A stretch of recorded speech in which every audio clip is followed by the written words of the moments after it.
Assalamualaikum warahmatullahi wabarakatuh. Innal hamdalillah nahmaduhu wa nasta'inuhu wa nastaghfiruh wa na'udzu bihi min shururi anfusina wa min sayyiati a'malina. May yahdihillahu fala mudilla lahu wa may yudlil fala hadiya lahu. La ilaha illallah wa asyhadu anna Muhammadan abduhu wa rasuluh. Allahumma salli ala Muhammad wa ala ali Muhammad, amma ba'd.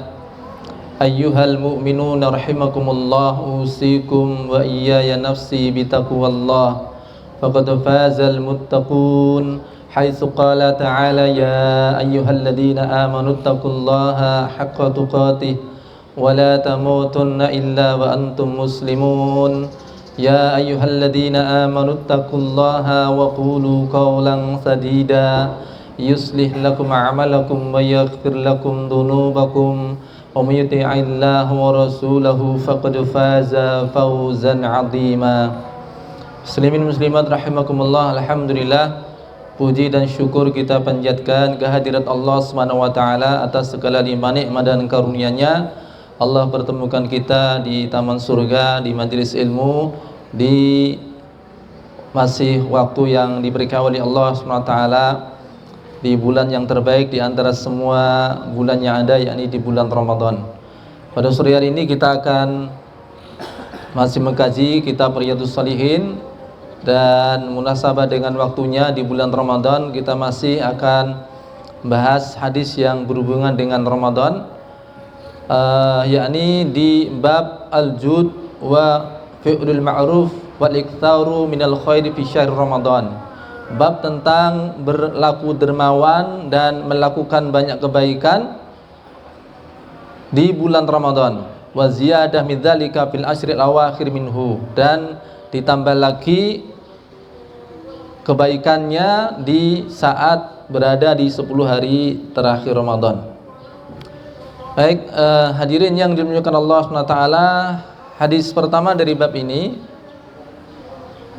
hadis dari Ibnu Abbas. An Ibni Abbasin radhiyallahu anhu qala, kana Rasulullah sallallahu alaihi wasallam azwadan nas, wa kana azwadu ma yakunu fi Ramadan hina yalqahu Jibril, wa kana yalqahu Jibrilu fi kulli lailatin min Ramadan fayudarisuhul Qur'an.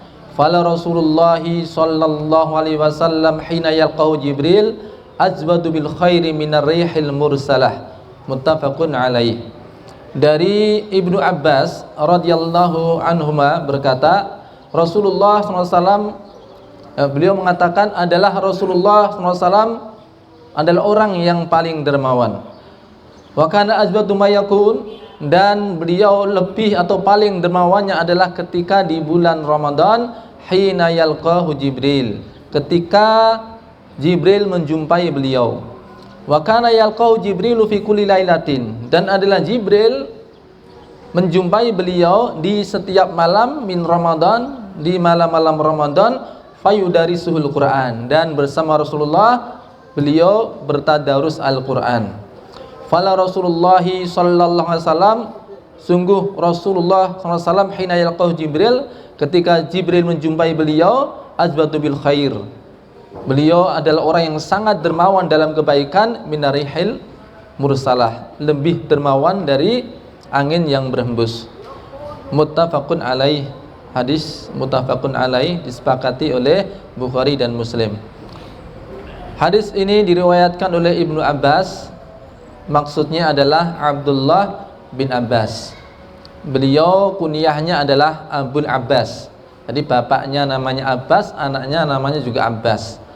Beliau Ibnu Abbas tapi juga Abul Abbas, ya.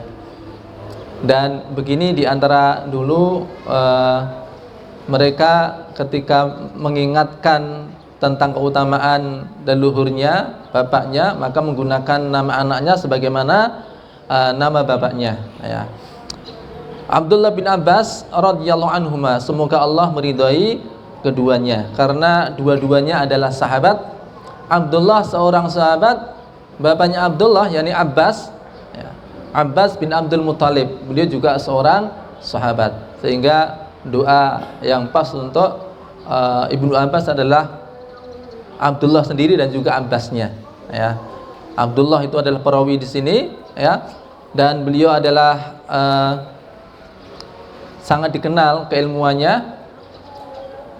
Meskipun saat Rasulullah wafat beliau berumur sekira 10 tahun, tetapi hadis yang diriwayatkan sangat banyak, termasuk di antara ashabul alaf, sahabat yang memiliki 1000-an hadis, tepatnya 1667 hadis yang diriwayatkan menurut sebagian ulama hadis. Beliau adalah orang yang bukan saja ahli dalam masalah hadis, beliau juga bahkan sangat dikenal dari sisi tafsiran Qur'annya. Berkah dari doa Rasulullah untuk beliau di masa kecilnya, Allahumma faqihhu fiddin wa 'allimhu ta'wil. Ya Allah, pandaikan ia dalam ilmu agama dan ajarkan kepadanya ilmu tafsir. Jadi kalau ada yang pengen anak-anaknya dia menjadi orang yang berilmu dan paham tentang tafsir, maka doakan sebagaimana doa Nabi untuk Ibnu Abbas. Allahumma faqihhu fiddin wa 'allimhu ta'wil. Ya Allah, faqihkan ia dalam ilmu agama dan ajarkan kepadanya ilmu tafsir. Enggak pada gilirannya beliau menjadi khairu turjumanil Quran, sebaik-baik penafsir Al-Quran. Pernah suatu kali di masa Umar ibn Khattab radhiyallahu anhu, beliau mengumpulkan para senior sahabat, para ulama di kalangan para sahabat untuk membahas suatu masalah. Akan tetapi dari banyaknya para senior, di antara senior para sahabat, orang-orang sepuh di kalangan para sahabat, nyempil satu anak yang usianya sekira 13 tahun. Sehingga itu juga jadi bahan perbincangan di antara para hadirin ketika itu. Mereka saling berbisik, ini kok ada anak kecil masuk.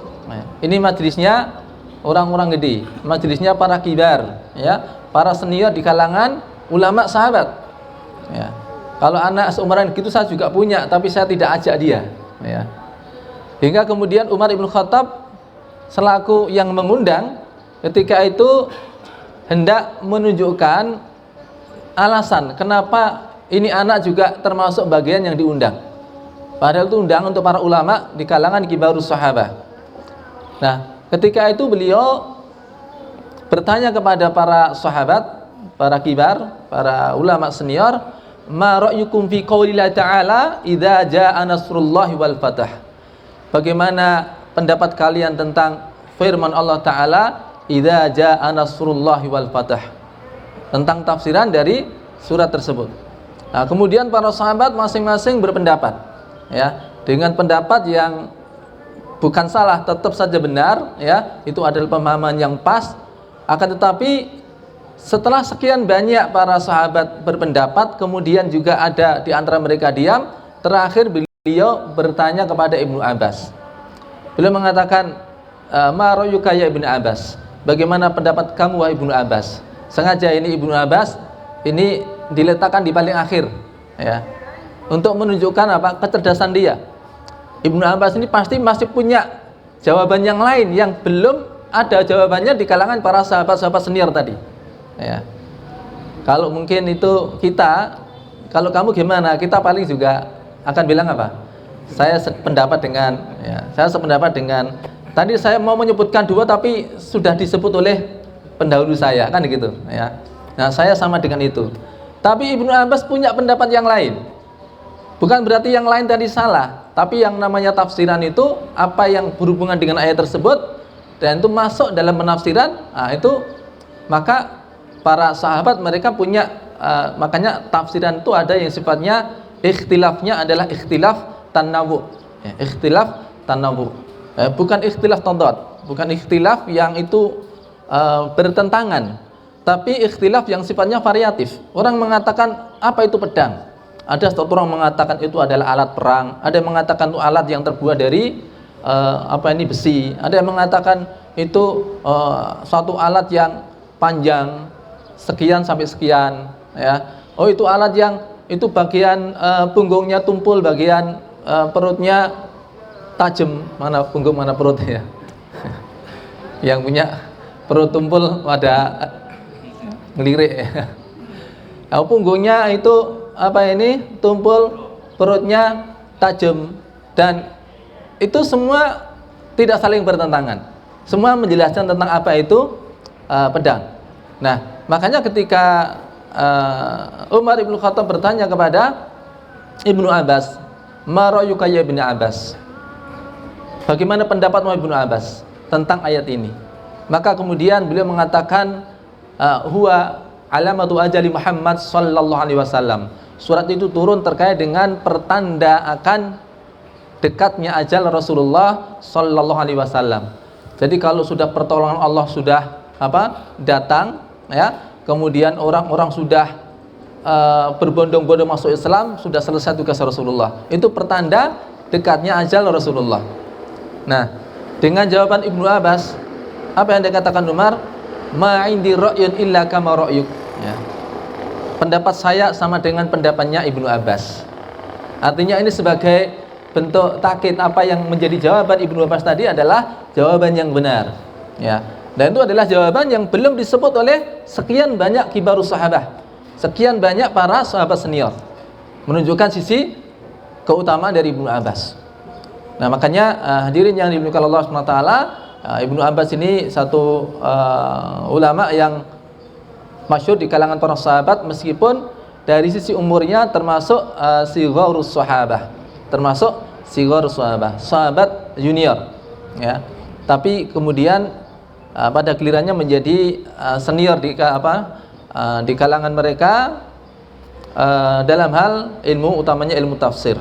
Pun dalam hal ilmu hadis ini juga bisa menjadi semacam petunjuk bagi kita tentang bagaimana Rasulullah SAW mempercayakan hadis kepada Ibnu Abbas, yang padahal ketika bergaul dengan Rasulullah, Ibnu Abbas masih sangat muda, ya. Pada satu kali misalnya beliau mempercayakan suatu hadis kepada Ibnu Abbas dengan kalimat, "Ya gulam, inni u'allimuka kalimat." Wahai gulam, aku akan ajarkan kepada kamu beberapa kalimat. Jadi dipercaya untuk menjaga hadisnya Rasulullah, ya. Hadis yang juga sangat terkenal, ihfadillaha yahfadka. Jagalah Allah, niscaya Allah menjagamu. Ya, ini yang dimaksud adalah Ibnu Abbas, ya. Beliau berpesan pada Ibnu Abbas tentu untuk disampaikan kepada orang-orang yang tidak berjumpa dengan beliau langsung tentang hadis tersebut. Baik.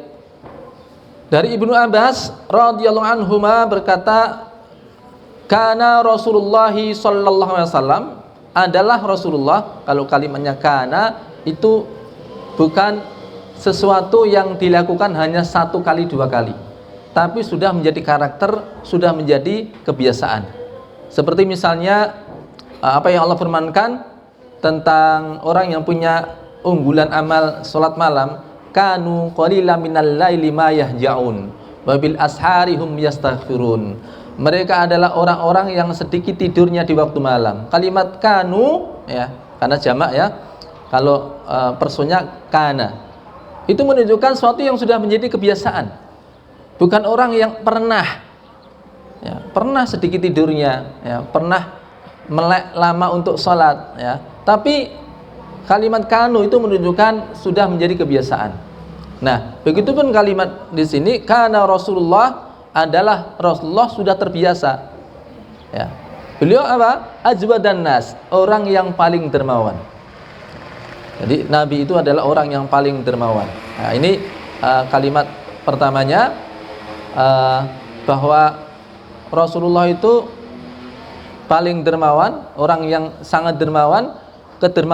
Kedermawanan adalah bagian dari akhlak yang baik, ya. Maka para ulama ketika menjelaskan hadis ini dimulai dari, kalau kita baca di kitab Lataiful Ma'arif, itu dimulai dulu dari akhlaknya Rasulullah, ya.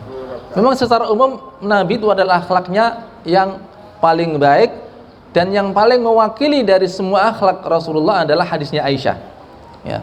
Kana khuluquhul Quran. Akhlak Rasulullah adalah apa? Al-Quran. Akhlaknya Rasulullah adalah Al-Quran. Yakni maksud akhlak beliau Al-Quran adalah mutamassikan biadabihi. Beliau yang paling konsisten dengan adab-adab yang digariskan di dalam Al-Qur'an, ya. Wa awamirihi, beliau konsisten untuk menjalankan perintah-perintah di dalamnya, ya. Wa nawahihi, beliau konsisten untuk meninggalkan larangan-larangan yang ada di dalam Al-Qur'an, ya. Dan apa-apa yang termasuk di dalamnya penyebutan kemuliaan akhlak yang ada dalam Quran, maka Rasulullah adalah orang yang konsisten untuk berkarakter dengannya. Nah, ini akhlak Rasulullah. Beliau adalah orang yang memang memiliki akhlak yang paling agung. Juga disebutkan dalam surah Al-Qalam, wa innaka la'ala khuluqin adzim. Sesungguhnya engkau Muhammad orang yang punya akhlak yang agung. Ya. Jadi akhlak secara keseluruhan baik beliau miliki. Ya. Artinya ketika ini penting untuk disampaikan, khawatirnya orang punya prasangka ketika dikatakan kana Rasulullah SAW ajwadan nas, Rasulullah adalah orang yang paling dermawan, ya. Mungkin orang memandang oh dia unggulannya di kedermawanan, tapi mungkin di kejujuran kurang, ya, atau kalau kejujuran jelas, ya. Kalau seorang yang akhlaknya baik, jujur, tetap pasti dia orang yang konsisten dengan kejujuran. Atau mungkin dia di sisi ramahnya kurang mungkin, ya. Supaya tidak ada prasangka seperti itu, ya. Maka dijelaskan dulu bahwa kedermawanan ini adalah di antara sifat Rasulullah, ya. Di samping sifat-sifat, ya, mulia yang lain yang beliau miliki, ya. Nah, ini karena memang akhlak mulia itu juga banyak macamnya, dan orang bisa aja punya unggulan tertentu dari bagusnya amal salih itu atau bagusnya akhlak, ya. Yang sering saya contohkan misalnya Asyad, seorang sahabat yang dia punya unggulan akhlak itu al-hilm wal anah. Al-hilm wal anah. Al-hilm itu orangnya santun, ya. Al-anah itu orangnya tidak gerusa-gerusu, ya, orangnya tidak gerusa-gerusu, orangnya cermat, ya. Nah, itu juga bagian akhlak baik. Akhlak diantara akhlak atau akhlak baik diantara semua akhlak baik yang ada di dalam Islam. Nah, begitupun kedermawanan itu adalah satu akhlak diantara akhlak baik, ya. Tetapi bukan berarti Rasulullah kurang nilainya dari sisi akhlak baik yang lain.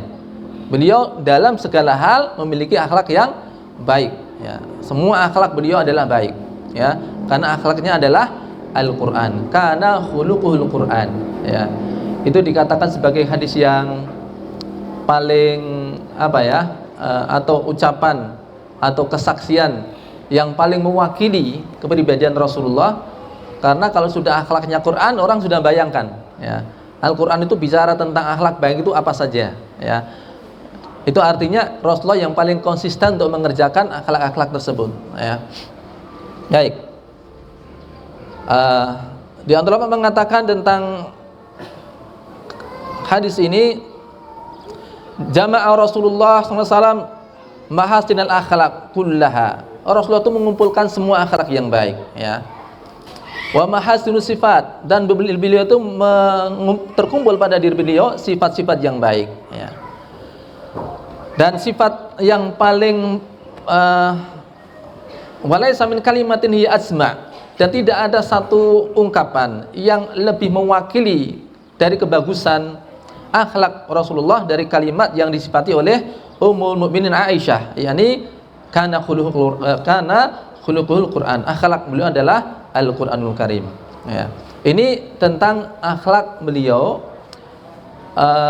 Digambarkan dengan banyak sekali ungkapan-ungkapannya dari sisi bagaimana kesaksian seseorang.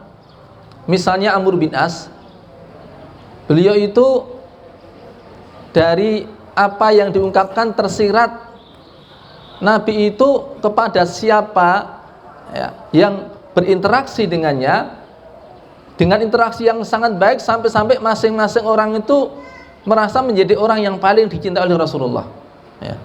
Jadi gambaran bagaimana akhlak bagusnya Rasulullah. Jadi kalau ada orang yang akrab kepada Rasulullah itu sampai dia merasa menjadi orang yang paling dicintai. saking gematinya Rasulullah kepadanya, saking bagusnya perlakuan Nabi kepadanya, sampai masing-masing merasa menjadi orang yang paling dicintai. Ya, hingga didorong oleh rasa penasaran Amr bin As, beliau pernah bertanya kepada Rasulullah. Di antara ulama mengatakan ini pertanyaannya ini didorong oleh penasarannya Amr bin As, sebegitu gematinya Rasulullah kepada Amr bin As sehingga dia menyangka menjadi orang yang paling dicintai oleh Rasulullah. Amr suatu kali bertanya kepada beliau, "Ya Rasulullah, ayun nas ahabbu ilaik?" Wahai Rasulullah, siapa sih orang yang paling Anda cintai? Jadi Amr bin As itu berharap atau ingin konfirmasi apakah dia adalah menjadi orang yang paling dicintai. Ya. Maka dia bertanya. Ya. Ketika sudah bertanya ya siap dengan jawabannya, ya, dengan resikonya. Dan Nabi tidak mengatakan kecuali karena ditanya. Ketika sudah ditanya maka beliau mengatakan apa adanya. Ya. Beliau ditanya siapa yang paling Anda cintai, maka beliau mengatakan Aisyah. Yang paling aku cinta adalah Aisyah. Amr bin As berpikir, ini dari perempuan, wajar dia istrinya, ya. Siapa tahu dari kaum laki-laki adalah dirinya. Maka dia bertanya, minar rijal ya Rasulullah. Yang saya maksud di kalangan kaum laki-laki wa Rasulullah. Apa kata beliau? Abuha, ya. Bapaknya. Bapaknya Aisyah siapa? Abu Bakar As-Siddiq, ya. Dia berpikir lagi, oh pantesan Abu Bakar memang orang yang paling baik, ya, orang yang paling dekat dengan Rasulullah, orang yang paling banyak pengorbanan untuk dakwah Rasulullah, ya. Lalu Amr semacam berharap menjadi orang setelah itu. Sumaman ya Rasulullah. Kemudian siapa wahai Rasulullah? Apa kata beliau? Beliau katakan Umar. Umar sama Amr itu hanya selisih wau saja, ya. Hanya selisih wau saja, ya. Kurang-kurang sithik Amr, ya. Tapi ternyata yang disebut adalah Umar. Maksudnya adalah Umar ibnul Khattab. Kemudian siapa? Utsman. Kemudian siapa? Ali. Kemudian dia sebutkan beberapa. Pokoknya ketika ditanya Nabi sebut, ya. Sampai kemudian Amr berhenti sendiri, ya. Khawatirnya nanti ternyata sampai sekian belum ada namanya, gitu ya. Daripada nanti gimana beliau berhenti. Ini menggambarkan betapa setiap orang, setiap sahabat merasa menjadi orang yang paling dekat dengan Rasulullah, ya. Bukan merasa dengan pengertian klaim baik, bukan, tapi gematinya Rasulullah itu sampai-sampai itu mereka merasa dia adalah orang yang paling dicintai oleh Rasulullah, ya. Nah, ini juga menjadi gambaran betapa akhlak Rasulullah adalah akhlak yang memiliki akhlak yang mulia, ya. Kemudian masuk kepada akhlak kedermawanan dari Rasulullah. Kedermawanan Rasulullah ini bukan sesuatu yang diklaim beliau sendiri, bukan, ya. Akhlak beliau sendiri Allah sudah menyebutkan bagi orang yang punya akhlak yang tinggi. Kemudian orang-orang yang bergaul dengan beliau, ya, bagaimana orang yang pernah meminta pada beliau, bahkan orang-orang yang sebelum masuk Islam kemudian dia minta kepada Nabi, kemudian masuk Islam, atau ada yang masuk Islam dulu baru kemudian dia minta pada Nabi. Itu banyak, ya. Ada suatu kali orang Badui minta kepada beliau apa? Minta kambing, itu langsung dikasih. Minta lagi dikasih lagi, ya. Kemudian dia ngasih tahu ke orang-orang, ya. Sampai dia mengatakan begini, ya qaum aslimu fa inna Muhammadan yu'ti ata'an ma yakhaful faqr, ya. Wahai orang-orang, masuk Islamlah kamu, ya. Kamu minta aja langsung kepada Muhammad. Dia itu orangnya suka ngasih seperti orang yang tidak takut miskin sama sekali, ya. Dan itu juga ternyata model begitu juga sekarang dulu ada, ya. Nanti kalau antum ada yang minta ke antum ngasih, itu nanti biasanya akan ada, ya, rombongan berikutnya, kloter berikutnya, ya. Tapi Rasulullah dibegituin tetap aja dermawan, ya. Sehingga ini jadi bahan pembicaraan orang-orang. Jadi ada orang yang masuk Islam minta pada beliau, kemudian waro-waro sama teman-temannya, kamu masuk Islam saja, nanti kamu minta kepada Muhammad, ya, mesti dikasih, kalau ada mesti dikasih, ya.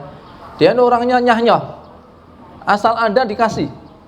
Nah, ini apa yang dilakukan Rasulullah dan kedermawanan dari Rasulullah sallallahu alaihi wasallam. Ya. Nah, tidak diragukan di hari-hari biasa karena Rasulullah SAW ajwadan nas. Nabi itu adalah orang yang paling dermawan di antara manusia. Ya. Nah, tapi masih ada puncaknya lagi. Selain dari kebiasaan beliau yang memang dermawan, ada puncaknya lagi. Ya. Wa kana ajwadu ma yakun fi Ramadan. Ya. Wa kana ajwada ma yakun fi Ramadan. Nah, beliau ini sedermawan-dermawannya beliau itu paling puncaknya adalah ketika di bulan Ramadan. Nah, ini berarti ada tambahan keterangan, ya. Dari umum ke khusus ke yang lebih khusus lagi. Ya. Secara umum beliau adalah orang yang paling baik akhlaknya dari semua akhlak yang ada. Kemudian dari satu sisi akhlak yang baik, kedermawanan, beliau adalah orang yang paling dermawan di antara manusia. Kemudian pada beliau sendiri selain yang paling dermawan, tapi ada puncak dari kedermawanan beliau. Kapan itu? Yakni fi Ramadan hina yalqau Jibril. Ya, pada bulan Ramadan ketika beliau bertemu dengan Jibril alaihissalam, fayudarisuhu Al-Qur'an. Saat ya, keduanya bertadarus Al-Qur'an. Hadirin yang dimuliakan Allah, banyak faedah yang bisa diambil dari kalimat ini, di mana beliau adalah orang yang sangat dermawan, lebih-lebih di bulan Ramadan. Ya. Karena di bulan Ramadan juga ada fadilah khusus. Ya. Sedekah itu kapanpun baik. Sedekah di luar Ramadan itu utama sekali, menjadi seutama-utama amal bagi orang yang dari sisi apa? Orang yang punya harta. Ya. Jadi namanya unggulan amal itu kan dari puncak amal itu tergantung orangnya. Ada dari sisi ilmu, maka seorang ulama dia puncak ilmunya, puncak amalnya ya mengajarkan ilmunya. Para mujahid ya puncak amalnya adalah jihadnya, ya. Kemudian para hartawan puncak amalnya adalah kedermawanannya, ya. Nah, Rasulullah itu puncak kedermawanannya itu di bulan Ramadan, ya. Di hari-hari yang lain dermawan. Di bulan Ramadan beliau puncak-puncaknya dermawan. Amal sedekah di bulan yang lain utama, ya. Sangat utama, paling utama dalam hal harta. Di bulan Ramadan maka dia lebih utama lagi. Afdhalus shadaqah shadaqatun fi Ramadan, ya. Afdhalus shadaqah fi Ramadan.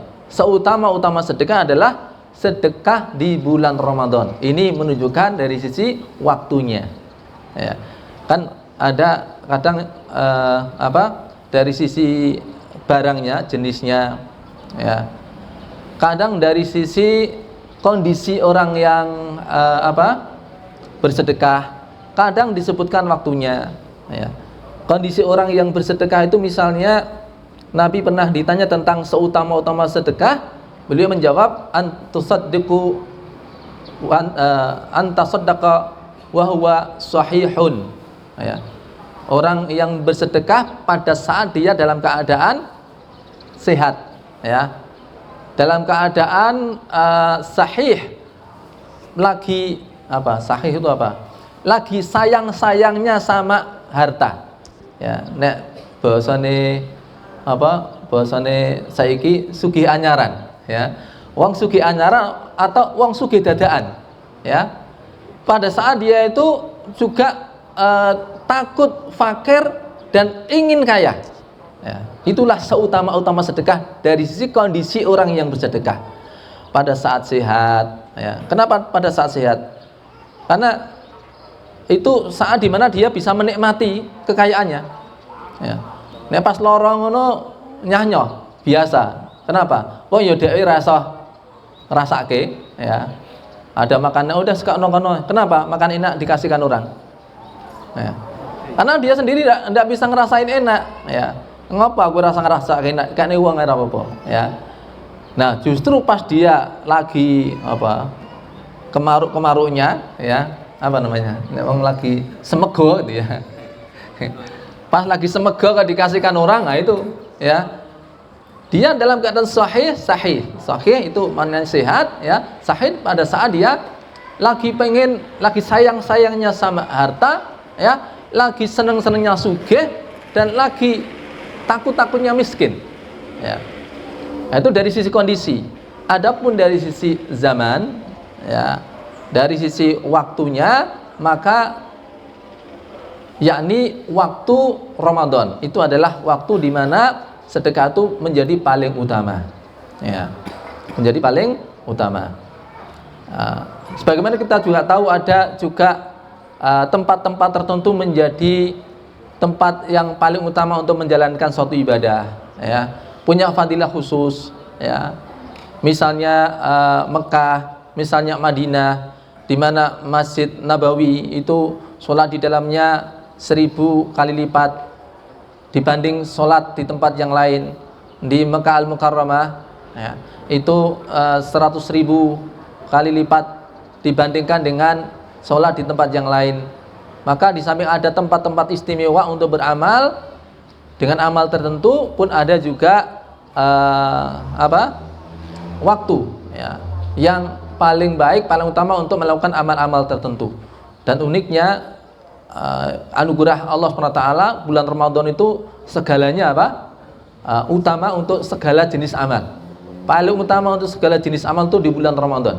Itu makanya makna dari Futihat Abwabul Jannah diantaranya itu dibukanya pintu-pintu surga ya, di mana unggulan amal itu menjadi ini waktu terbaik untuk menjalankan segala jenis ya, keutamaan amal. Sedekah paling baik ya sedekah di bulan Ramadan. Membaca Al-Quran paling baik ketika di bulan Ramadan juga ya. Sholat yang paling baik dikerjakan ya di bulan Ramadan juga, karena di situ pahala dilipat gandakan ya. Ini diantara anugerah yang Allah berikan. Dan dalam hal sedekah, dalam hal kedermawanan, Nabi juga sabdakan afdhalus shadaqah fi Ramadan ya. Sebaik-baik sedekah adalah sedekah di bulan Ramadan. Ada waktu, ada tempat, ada jenis ya. Afdhalus shadaqah suqyul ma. Sebaik-baik sedekah adalah, seutama-utama sedekah adalah memberikan air minum ya, karena itu sesuatu yang paling manfaat untuk kehidupan manusia. Bahkan dari air pula bermulanya kehidupan itu adalah dari air ya. Makanya sedekah air itu menjadi sedekah yang paling utama ya. Dan karena itu wallahu alam, mungkin karena itu sampai sekarang untuk atap Masjid Ar-Rohah belum ketutup ya. Karena beberapa muslimin dihubungi semuanya pengen air gitu ya. Semua pengen air. Saya ada di Bekasi itu baru cerita Ar-Rohah langsung, airnya udah belum Tat? Saya kalau airnya belum, saya mau dari hulu sampai hilirnya ya. Ada juga teman yang di Turut sana juga begitu ya. Sementara sudah disakui ya. Ya ini memang satu sisi gitu ya. Tapi nantinya ada satu kaidah, ada satu kaidah begini, bahwa amalan yang paling utama itu tidak selalu paling utama dalam segala waktu, dalam segala kondisi, gitu ya. Bisa dipahami ya. Sebaik-baik zikir itu membaca Al-Quran, tapi tidak selalu membaca Al-Quran itu selalu baik ya. Tidak dalam semua kondisi. Dalam kondisi ruku', dalam kondisi sujud ya. Membaca Al-Quran selain Al-Fatihah itu bahkan pada waktu-waktu tertentu, hatta di waktu sholat pun makruh ya. Di waktu sholat pun makruh. Contohnya apa? Membaca ayat atau surah setelah Al-Fatihah itu menjadi makruh dalam beberapa kondisi.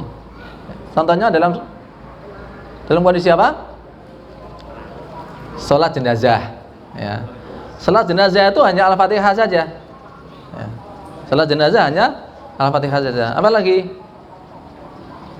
Sholat, di waktu sholat wajib, tapi setelah yakni di rakaat ketiga dan keempat itu ya dibaca Al-Fatihah aja ya. Yang lebih sunnah ya.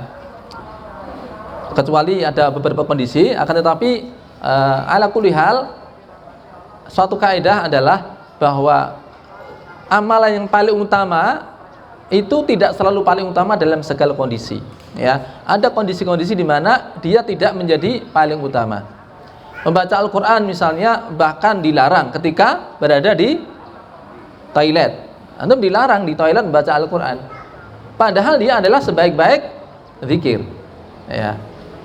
Maka Ibnu Qayyim Al-Jauziyah ketika membahas tentang afdhalul ibadah, ya, kesimpulannya adalah ibadah yang paling utama adalah muqtadul hal. Muqtadul hal, sesuai dengan kondisinya. Ya, jadi ini misalnya ada yang masih nyimpen duit untuk sedekah, mau dipakai sedekah yang di antara masjid yang paling paling cocok sedekah apa ya, yang paling dibutuhkan sekarang ini, gitu ya. Muqtadul hal, ya.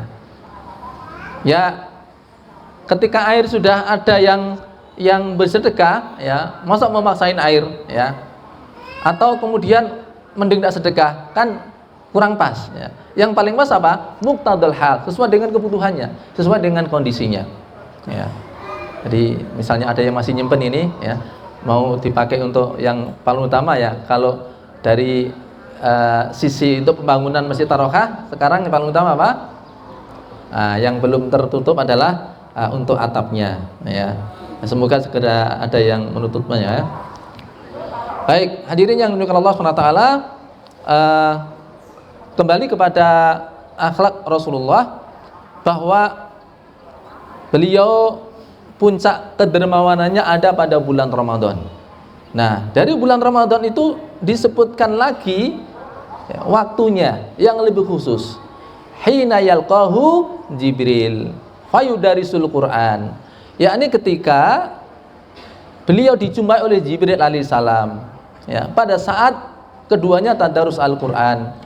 Nah, beberapa kaidah yang atau hikmah bisa diambil dari hadis ini.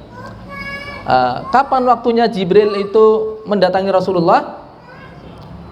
Tadi disebutkan fi kulli lailatin, ya, di setiap malam di bulan Ramadan. Jadi waktunya malam, ya.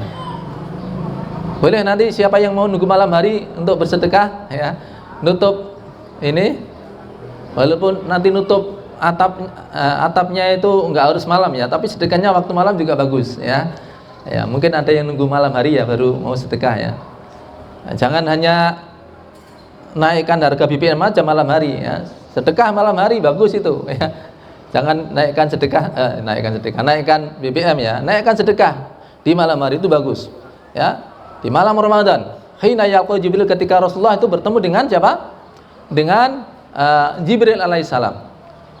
Kemudian di situ ada keterangan fayudarisul Quran, ya. Di malam hari itu pada saat keduanya bertadarus Al-Quran. Nah, di sini beberapa hikmah lagi bisa diambil, pelajarannya sangat banyak, ya.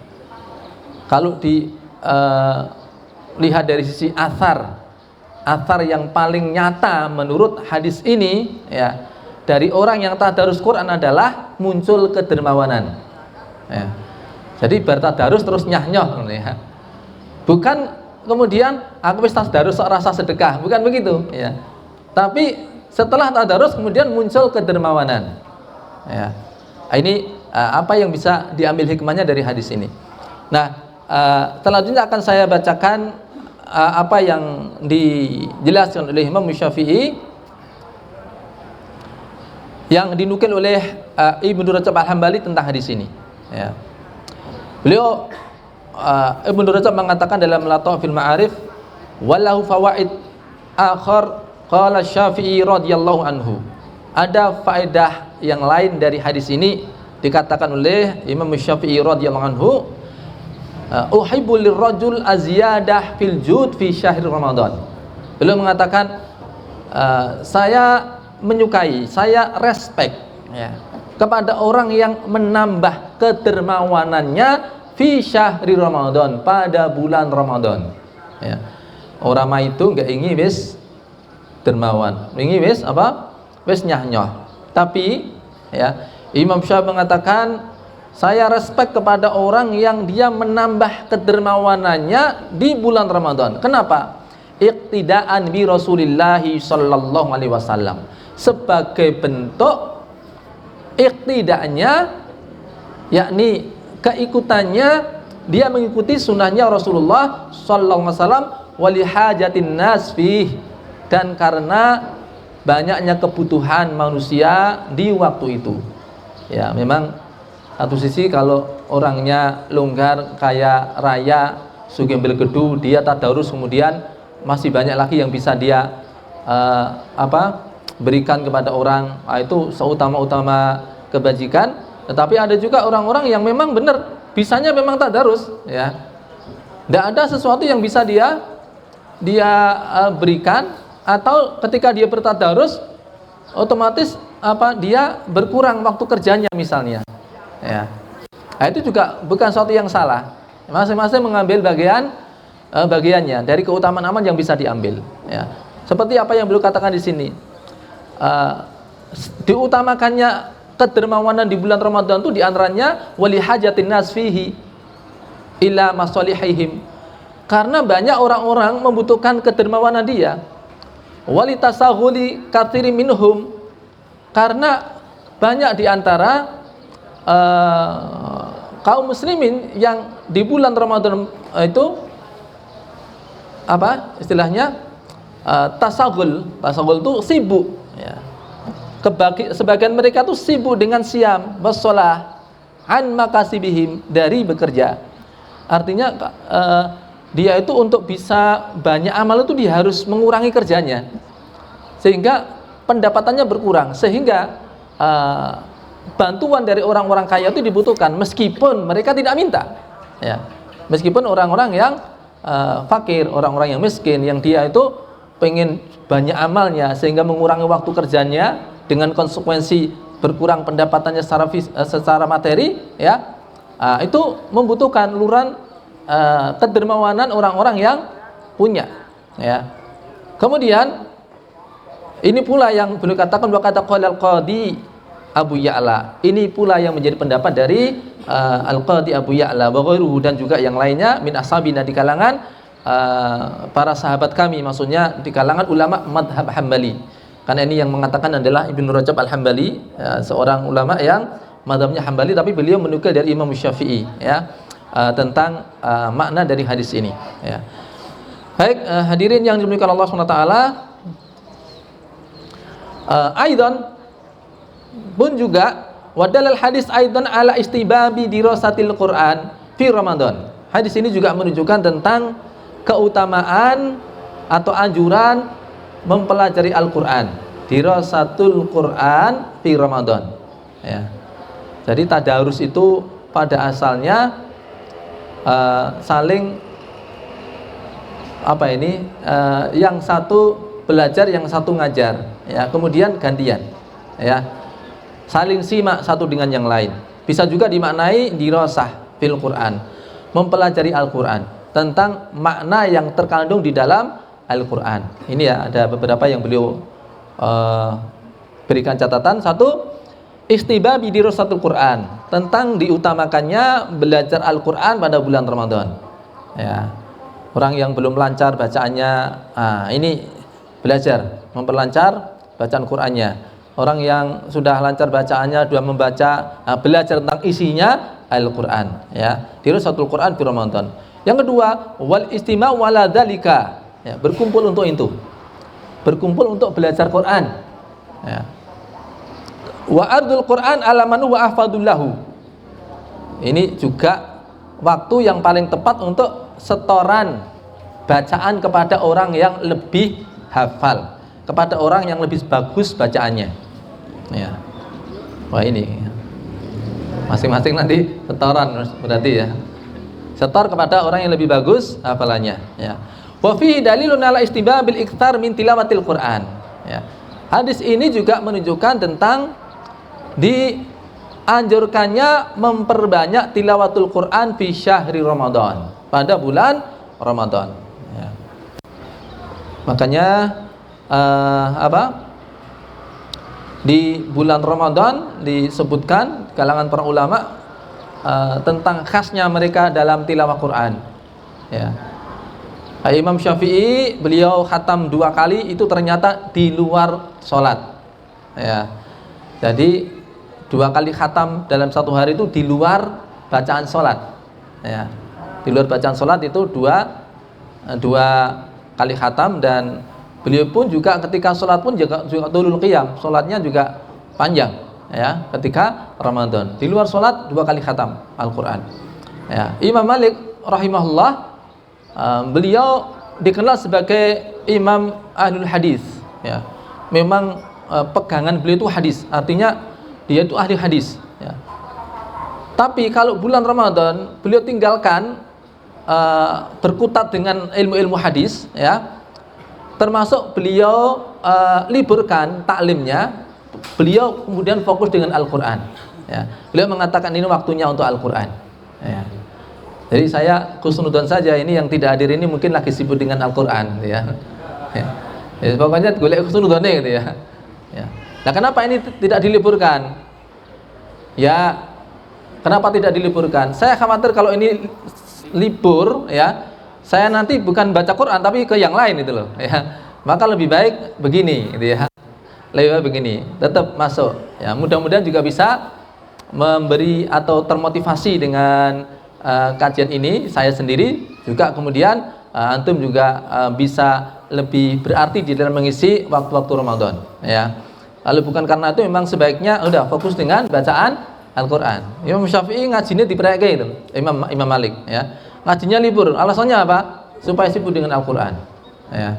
Ya, pokoknya dia ambil khusnudzonnya, ya. Wis di khusnudzon kok ora ngono ya kebangetan itu ya. Nanti biar menyesuaikan dengan dzon baik, ya. Nah, makanya juga saya sekaligus juga mengingatkan sekali lagi di bulan Ramadan ini, upayakan yang belum khatam. Ada yang sudah khatam atau pertanyaannya ada yang belum khatam? Mana pilihan yang antum suka? Ada yang belum khatam atau ada yang sudah khatam? Ada satu peringatan dari Ibnu Al-Jauzi rahimahullah yang saya ingatkan juga kepada antum sekalian. Beliau mengatakan, barang siapa yang tidak khatam Al-Quran di bulan Ramadan, maka dia tidak bisa khatam di bulan yang lain, illa masya Allah, kecuali yang dikehendaki Allah. Artinya berdasarkan pengalaman beliau, orang-orang yang tidak bisa khatam di bulan Ramadan itu di bulan yang lain tidak khatam juga. Orang tutup, ya, nggak sampai bisa khatam, kecuali sedikit, ya. Orang-orang yang bisa khatam di luar Ramadan itu adalah orang-orang yang juga di bulan Ramadan bisa khatam, gitu. Ya. Nah, kalau di bulan Ramadan, bulan begitu dimudahkannya suasananya, didekatkan dengan Al-Quran, ya, dikuatkan hati untuk condong kepada Al-Quran, tidak bisa khatam, bagaimana dengan bulan-bulan yang lain? Nah, ini asungannya. Makanya kalau yang target 1 hari 1 juz, ya, atau mau Ramadan khatam sekali, mestinya ini sudah berapa hari ini? Berapa? 16, 17 ya. Jadi kalau ada yang belum 17 juz, ya sebaiknya langsung aja di karantina, ya. Karantina sampai juz 17. Ada? Nah, ya. Saya kalau lagi mengasung begini, ayo ini khatam sekali. Jangan kemudian didebat dengan kalimat sing penting ora sepete, tapi sing penting tadaburnya, ya. Yang ngomong yang penting tadaburnya itu adalah orang yang sudah khatam, sudah berjuz-juz, dia udah banyak tilawahnya, gitu ya. Jangan ke orang yang aras-aras maca, ya, sing penting tadabure. Akhirnya apa? Ora tadabur ning ora maca gitu loh. Ya. Jadi jangan sampai salah ketika memaknai. Jadi gini, kadang orang ada nasihat baik tapi salah penempatan, ya.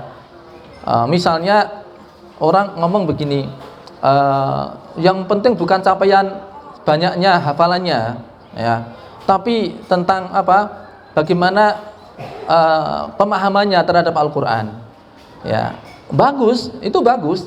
Tapi kalau yang ngomong adalah orang yang hafal Quran, ya, paham maksud saya ya? Kalau yang ngomong yang hafal Quran itu bagus. Tapi kalau yang ngomong bukan orang yang hafal Quran, itu semacam menutupi apa?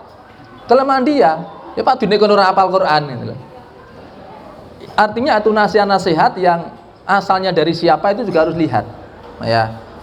Kayak Abu Hanifah mengatakan, sungguh kisah aku lebih sukai daripada apa? Kisah lebih kau sukai daripada fikih, daripada berdasar fikih. Kita harus tahu Abu Hanifah adalah ahli fikih, bukan ahli dongeng gitu loh, ya. Artinya beliau berbicara sebagai ahli fikih kepada ahli fikih. Para ahli fikih, aja mung fikih tok sing mbok sinau. Ya maca biografi para ulama gitu loh. Sama kayak tadi, para penghafal Quran, ya, jangan puas dengan hafalan 30 juz, ya. Kamu juga harus paham maknanya, karena apal saja, ya, itu menjadi kurang berarti kalau Anda tidak paham maknanya itu loh, ya. Maksudnya begitu, bukan kemudian supaya nggak ngapalin, bukan. Makanya nasihat itu harus dilihat kita siapa, menasihati siapa, dan dengan nasihat yang seperti apa itu harus juga dipaskan, ya. Baik, sudah jam berapa? Sudah dekat dengan waktu berbuka. Baik, saya cukupkan sekian pembahasan dari hadis yang ada dalam kitab Riyadhus Shalihin ini tentang kedermawanan, ya. Yang bisa diambil adalah beberapa kesimpulan yang disebutkan oleh Ibnu Rajab Al-Hambali tentang apa yang layak dilakukan, anjuran-anjuran yang seharusnya dilakukan di bulan Ramadan. Selain kedermawanan adalah tadarus Al-Quran, ya, baik dalam bentuk mempelajari maknanya, baik dalam bentuk berkumpul untuk mempelajari maknanya, ataupun juga dalam bentuk saling setor bacaannya, saling setor hafalannya, ya, maupun dalam bentuk tilawatul Quran. Sekian yang bisa saya sampaikan, mudah-mudahan bermanfaat. Akhirul kalam, assalamualaikum warahmatullahi wabarakatuh.